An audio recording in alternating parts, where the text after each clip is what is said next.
তালা পড়ল আরও এক সরকারি স্কুলে, কারণ সেই শিক্ষকের অভাব। উত্তর দিনাজপুরের চোপড়ার মাঝিয়ারি গ্রাম আদিবাসী প্রধান। সেখানেই রয়েছে ছিল কালীগঞ্জ আদিবাসী জুনিয়র হাই স্কুল, কিন্তু শনিবার থেকে সেই স্কুলে ঝুলছে তালা।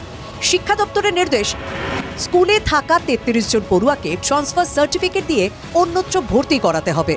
স্থানীয় সূত্রে খবর, 2022 সালে একজন স্থায়ী শিক্ষক বদলি হন। এরপর 2025 সালে আরও একজন স্থায়ী শিক্ষক বদলি হয়ে যান। স্থায়ী শিক্ষক না থাকায় একমাত্র ভরসা ছিলেন অতিথি শিক্ষক।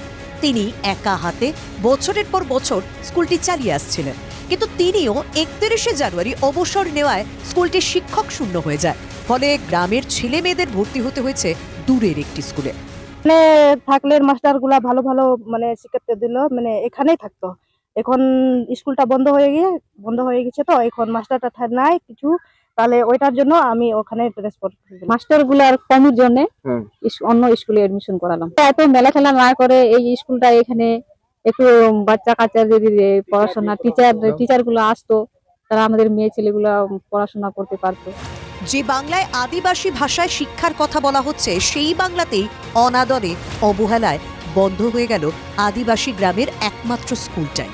সরকার যখন ক্ষমতায় আসে তখন বলেছিল যে আদিবাসীদের জন্য আরো স্কুল হবে, আদিবাসী ভাষায় শিক্ষার প্রসারের জন্য তারা অনেক প্রকল্পের কথা বলেছিল। কিন্তু বাস্তবে আমরা দেখতে পাচ্ছি কি, আমাদের ইসলামপুর সাব ডিভিশন এবং চোপড়া ব্লকের অন্ডারে আদিবাসী স্কুল বন্ধ হয়ে যাচ্ছে। ড্রপ আউট শূন্যে নামিয়ে পড়ুয়াদের স্কুলমুখী করার ঢক্কানি নাদ, কিন্তু বাস্তবে পড়ুয়া আছে, স্কুল নেই।